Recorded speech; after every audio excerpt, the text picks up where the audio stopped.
Добро вечер. Се слушаме? Добро.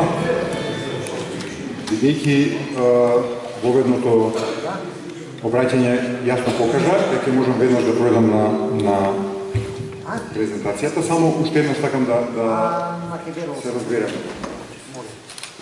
Вечерашната трибина, како и оние кои што ги веќе ова ни е трета недела, не истек сме на трета недела, презентираме пред граѓаните во повеќе места низ Македонија, не е замислена, не се замислени сите овие трибини како обраќање само од нас, од раководството на СДСМ, односно да речеме составувачи на овој дел од програмата, кон вас и тука да заврши работата.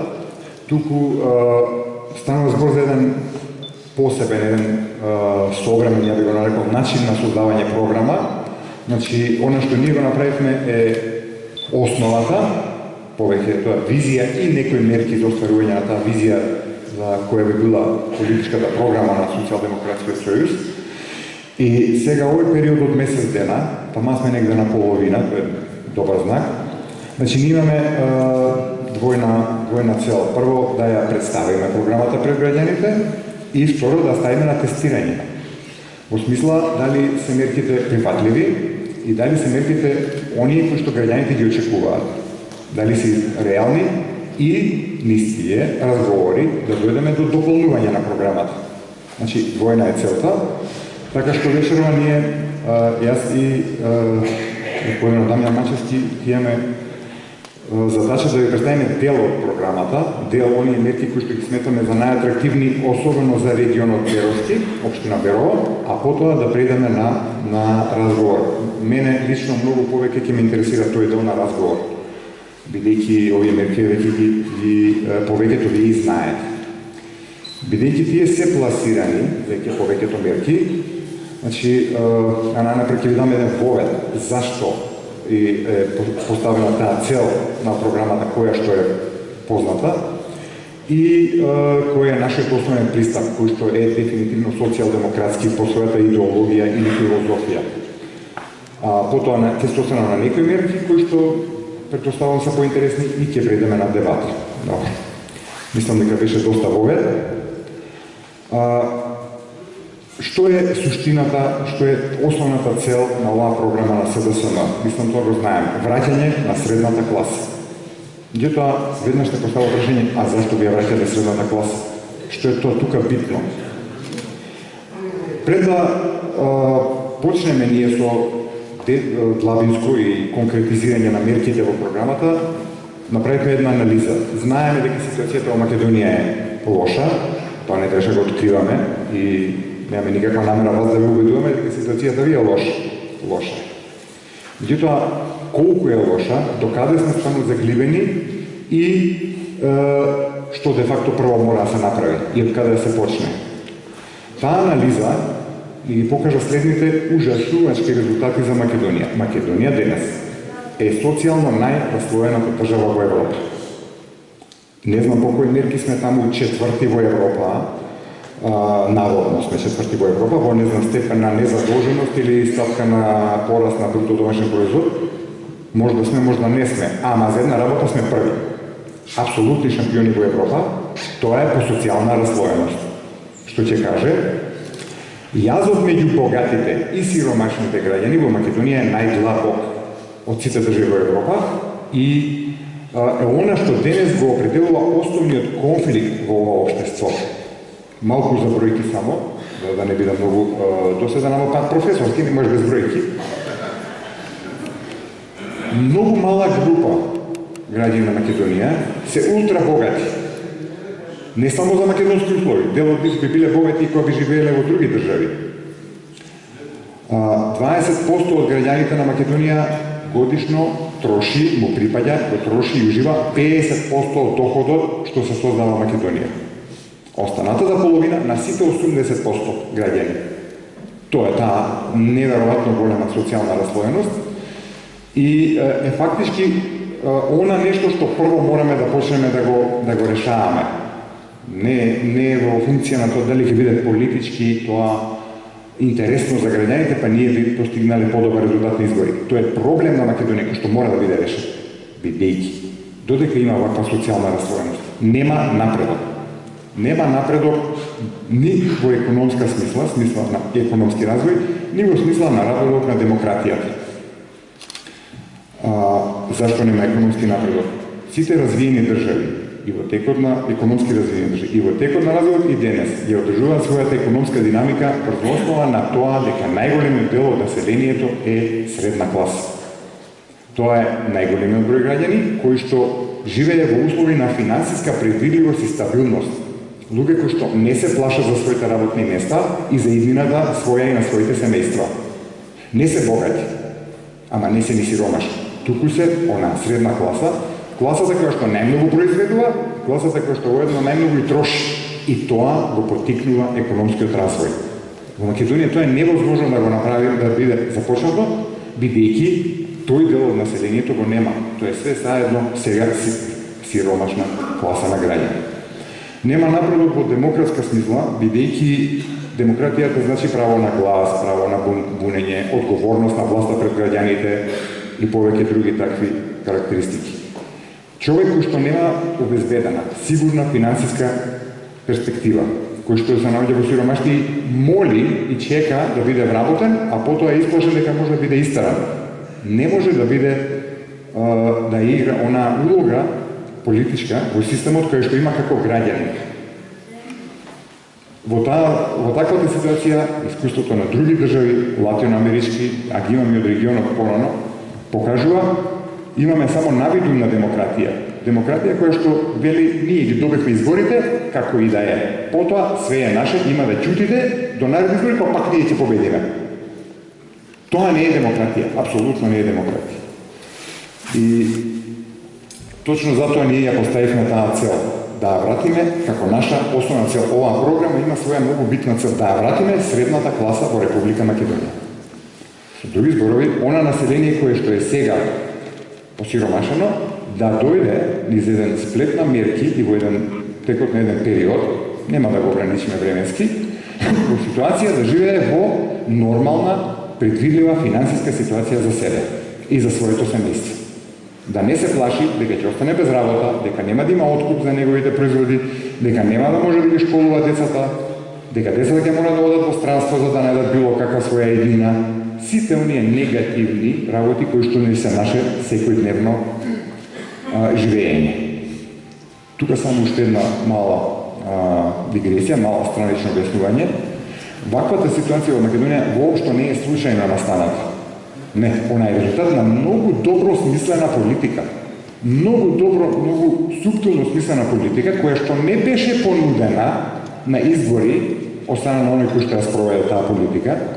Вие никаде во преродбата во 100 чекори и надградената реформа и преродба во 100 чекори, како се вика програмите на ВМРО, нема да најдете нашата цел да го осиромашиме граѓаните на Македонија. Нашата цел има, нигде не пише ќе биде да затвараме фирми, да и се млади да се силуваат од државата, нигде не е цел, а тоа е ефектот. Зашто? Сите мерки кои што се преземани од страна на ВМРО или најголем дел од нив се точно за да создаат ваква ситуација на една мала група околу врвот на власта, ултрабогата и моќна, или формално или неформално газда на македонската економија, од тука и на македонската држава. И сите останат да бидат луѓе кои што ќе бидат во сиромаштија, кои што ќе бидат зависни од трошките кои што власта ќе сака или нема да сака понекогаш да им ги даде. Зашто ќе ги уценува и за избори, и за послушност, и за било што. Тоа е многу. Не би навлегувал во детали да не го трошна времето, но мерките се точно тоа. Ранниот данок, осакатувањето на синдикатите, намалувањето на работничките права, сите тие мерки точно водат кон оваа цел. Затоа е таа денешна наша и ситуација. Сега, кога веќе имаме поставено целта, кога имаме веќе поставено целта, сите мерки кои што се во програмата се предвидени така да се постигне таа цел со текот на времето. Не станува збор за еднократна политика и во доменот на економијата, ако збориме за политики, фактички идната влада на СДСМ, она што го предвидува во својата програма во економскиот дел, ќе спроведува политика од домашна економија низ една палета, 9-10 политики различни, макроекономска стабилност, фискална одржливост, политика на редистрибуција и прераспределба за враќање на средната класа, политика на извозна експанзија, политика на изедначување на условите за водење бизнес меѓу домашни и странски инвеститори, политика на еднаквост на сите граѓани и сите за економијата битно сите бизнеси, сите предпријатија пред законите, фер и еднаков третман, политика на покачување на јавните или државните инвестиции во пред се во инфраструктурни и енергетски објекти, политика на децентрализација, тоест продлабочување на децентрализацијата, политика на многу по-добро искористување на европските фондови, се тоа делови од таа целокупна политика, која што треба на крај да резултира со целта која е поставена, да ја вратиме средната класа. На друг начин, ако се го објаснуваме ова, средна класа се враќа на следниот начин. Тоа е сплет на два лоста, два механизми. Едниот е да се постигне ситуацијата. Приватниот сектор, значи предпријатијата и земјоделците ги броиме како посебен дел на приватниот деловен сектор, бизнис сектор во Македонија, да се развива и да ја подобрува својата продуктивност. Зашто? За да може да вработува повеќе работна сила и да исплаќа поголеми плати, подобри плати. Така расте богатството кај граѓаните.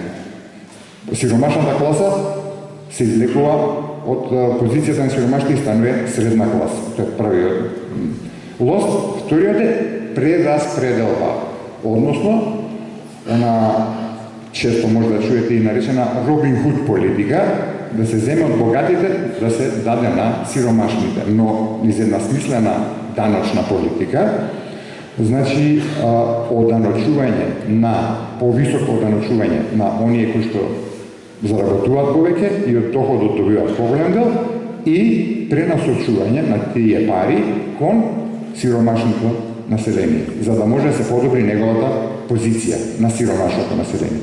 И се два основни механизми и во фактички денес буквално сега додека имавме пауза размислав, за Берово се и двата потребни. За ситуацијата на Берово еднакво и двата механизма мора да бидат употребени преку соодветни политики и мерки. Може ли да предеме се на мерки конкретно? Ова беше некој вовед, може малце и бев суопарен доседа, но се иземе на мерки. Предпоставувам сте ја слушнале мерката за враќање на 15% од данокот на додадена вредност. Многу едноставна мерка, ама многу ефикасна ако добро се примени. Суштината е да преку тој механизам од буџетот годишно кон граѓаните на Македонија се вбризга, се пуштат околу 130 милиони евра дополнителни средства. При што буџетот нема да биде намален. Туку тие ќе бидат како пари во буџетот, условно речено заштедени или примени од дел кој што сега се прелева кај богатите преку даночното криење, преку даночната евазија. Тоа е суштината на таа мерка. Не е дополнително оптоварување на буџетот, туку криење нова сума пари во буџетот, која што ќе се распредели кон граѓаните. Враќањето е согласно тоа кој колку троши по еднаква стапка, затоа некои ќе примат повеќе, некои помалку. Меѓутоа тука се има уште една многу битна поента. Тоа вака звучи неправедно, но треба да го гледаме тоа во комбинација со втора даночна реформа, промена на стапките кај персоналниот данок од доход, оно што го плаќа секој граѓанин. Да, ние пријави до 15 март се поднесуваат за минатата година за вкупните приходи. Тука, оваа влада има доведено 10% стапка за сите. Значи, некој што заработува 100.000 денари годишно, што е околу 8.000 денари месечно приход, и некој што заработува 100.000 денари дневно, плаќат исти данок. по иста стапка, мислам. Тоа не е фер. Тоа не е фер. Може да земете да барате филозофско прашање на што е тоа фер во разни историски епохи, кај различни народи, кај различни вероисповести, секаде истиот поим на фер. Побогатите во заедничката каса, побогатите треба да платат повеќе од сиромашните. И тоа е фер. Тоа е праведност во општеството. И тоа е оној втор дел на даночната реформа за поведување на праведен данок на приход или данок на доход. Двата механизми, враќањето на ДДВ и овој праведен данок, постепено ќе ја враќа средната класа преку тој механизам на прераспределба. Бидејќи, знаете, оние кои што ќе има поголемо враќање на ДДВ заради трошењето поголемо, тие на тој приход потоа ќе платат персоналот со поголема стапка и повторно парите ќе бидат во буџетот насочени кон помагање на поттикнување на враќањето на средната класа, осиромашената, сега осиромашена средна класа. Овој механизам е замислен да работи постепено и систематски. Не е зависен од политичка волја или од било какви привремени механизми, туку на систематски начин со тек на времето да ја променува таа социјална позиција на Македонија кон нормална, една понормална. Туку уште една мала дигресија, владата оваа мерка, особено на првата за враќање ДДВ, ја начека на нож. Апсолутно не чини вакви критики, онакви критики, не била фер, ќе затвориле дуќани, ќе се направила билка во буџетот и не знам што се не. Знаете зашто? Зашто таа влада си докажа, она што кажа како карактеристика на буџетот, она се плаши граѓаните да имаат пари. Паничен страх, ако се рече, граѓаните ќе имаат повеќе пари. Повеќе пари значи не можеш да го слушаш тој што се прави шериф. Не. Трагедија. И затоа ја напаѓа оваа мерка. Инаку, каде ќе отидат парите? Нити во странство, нити во земја. Кај граѓаните, пак се во оваа држава, само што за тоа како ќе се потрошат нема да одлучуваат 23-ца, него сите граѓани. И тоа е добро. Тоа е суштината на подоброто живење. Имаме ние уште една израка која ги споредуваме политиките. Значи, ВМРО води политика сиромашен народ, силна држава.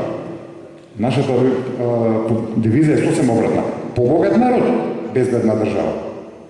И таа е многу поизгледна за, како што реков, и економски развој и напредок на демократијата.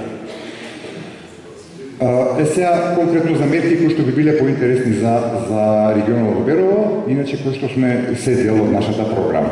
За поттикнување на развојот на мали и средни предпријатија, со текот на времето влези на големи предпријатија во Берово, бидејќи она што го видовме денес, го знаев и отпорно, меѓутоа денес со средбите предпазно имавме можност да го видиме директно. Вие овде живеете во регион кој што има ресурси, он е богат. И е жално да живее население во регион богат со ресурси, природно богатство и богатство кај луѓето, а да е сиромашен. Нема друга причина освен лошо раководење. Сите основи се тука. Да беше ова пустиња, ќе речеш, види, нема ли ништо поише да има. Да беше некој пуст остров, тоа е лоша ситуација. Глечер да беше, нема ли. Ама ваква богатство, образовани граѓани и живеат сиромашно. Значи е лошо раководењето. Нешто е многу погрешно во тоа како се води оваа економија. Конкретно збориме за економијата на Беровско, ама е дел и од целата македонска економија. Уопште не е различна ситуацијата било каде. Значи, како да ја поттикнеме отварање на нови предпријатија, особено страна на млади. Имаме предвидено проект наречен мрежа на македонски бизнис инкубатори. И нашето предвидување е, ние се наоѓаме во еден бизнис инкубатор, тоа ми е од една страна мило, а од друга страна ми е жал што не работи. Слушнам дека овој бизнис инкубатор е де факто сами од себе треба за тај сега под инкубација некаде. Прво он да биде инкубиран, да се испили како инкубатор. Освен што убава зграда.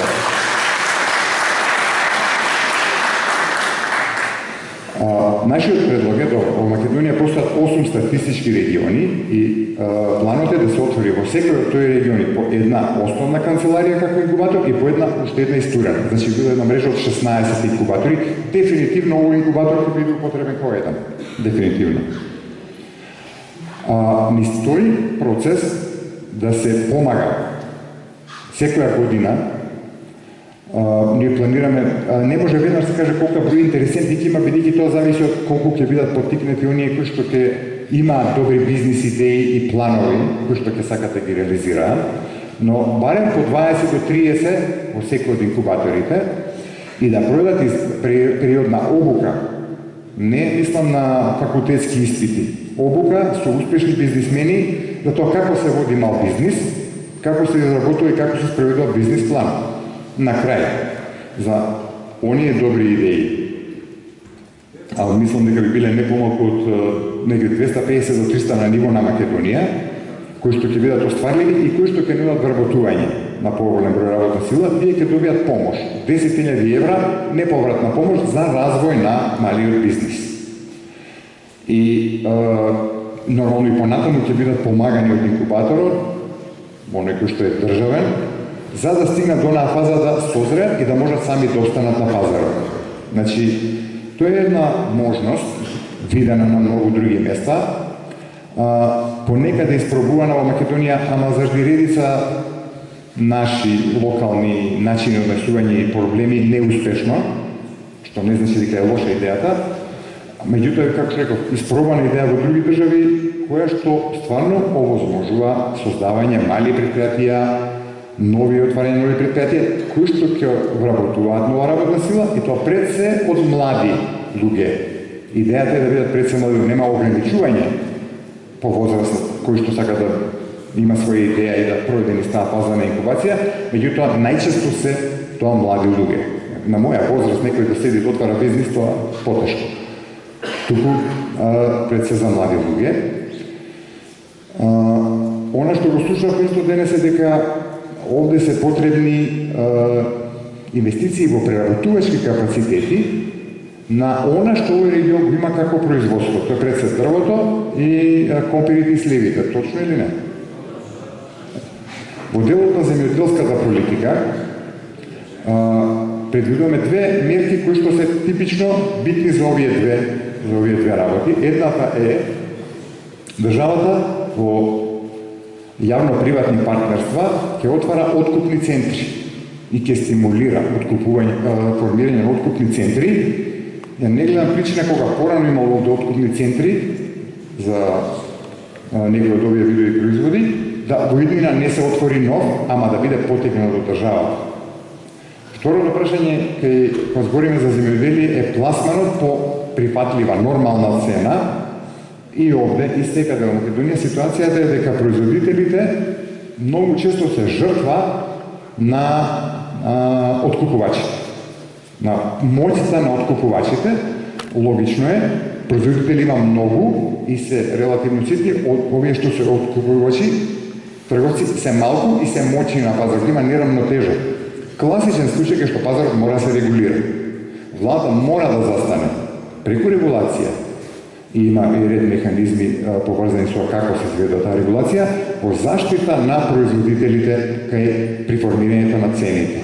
Идејата е во тој ланец производител, откупувач, преработувач, извоз, сите да добијат нормален дел од добивката, од профитот што се создава до крајниот производ, а не некој да биде многу оштетен, дури и испод цена на чинење да ги прода производите, а друг да собира 3 пати или 4 пати од нормален профит.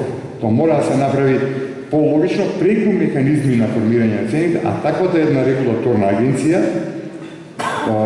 може и таа е задача. Ние со Дамјан често пример го наведуваме.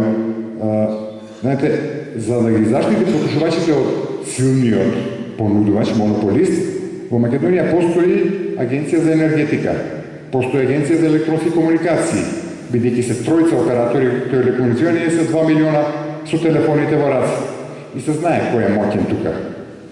За да не може да злоупотреба својата моќ, владата го регулира пазарот. И кај земјоделските производи иста е ситуацијата. Не, потполно аналогна е. Мора да се заштитат. Така што со тек на време, ако се создадат нови преработувачки, се отворат нови, ќе се отворат нови преработувачки капацитети и почне развој, односно се поголем откуп на овие земјоделски производи, кои што ги имао као ресурси овој регион, со текот на времето тоа ќе го зголемува богатството на приходите кај граѓаните од овој регион и ќе ги врати назад младите, или барем ќе го спречи нивното идно иселување од овој регион, кое што е очигледно. Точно се затоа примените овие, реков, измислени мерки составени во програмата за многу места во Македонија, конкретно се применливи и во случајот на Беровско.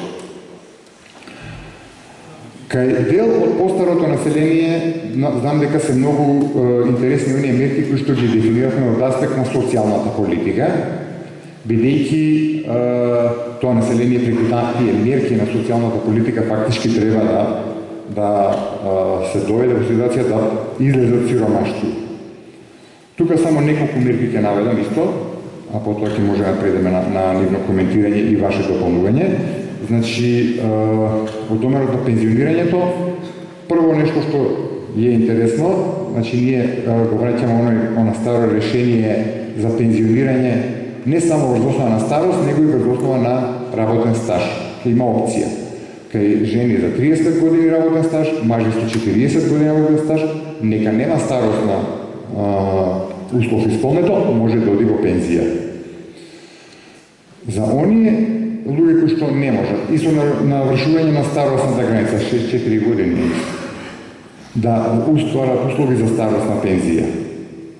Тука СДСМ одамна има предвидена оваа мерка, сега повторно ја предвидуваме, е воведувањето на, така ние викаме, државна социјална пензија, тоа е за сите оние кои што има повеќе години од старосната граница за пензионирање, а нема доволно години за да остварат пензија по право на стаж. Таа државна социјална пензија би ја добиле сите тие граѓани. И таа би изнесувала 40% од просечната старосна пензија, не минималната, просечната старосна пензија. Видете, не е преголема пара, меѓутоа е пара која што може сепак на одреден начин да овозможи достоинствен живот на оној кој што е примател, особено бидејќи на крај стандардот се мери по семејство. Кој имате еден пензионер и уште еден кој што прима ваква пензија, па тоа се веќе 200-250 евра приход. Дел приходи преку праќање ДДВ, дел и од земјоделска активност, која што нема да се оданочува, приходите од земјоделието, испуштите, да кажам, ќе бидат ослободени од данок, персонален нула. Значи, со тек на време едно семејство би имало сепак многу по-висок приход него што има сега. И тоа е идејата за враќањето на средната класа. Тоа се тие неколку мерки. Нема више да досеќам, окей, знам, добро, све сватив, доседен сум, нема проблем. Не, само уште едеш. Стварно очекувам дебата и коментари, а сега за дополнување на овие мерки, уште една сеанса, може би нема толку добре да биде, го поканувам Дамјан, подпредседател Дамјан Нанчевски, да ви образложи околу инфраструктурата, мерки во инфраструктурата, развој на тие работи и уште што сметно. Благодарам.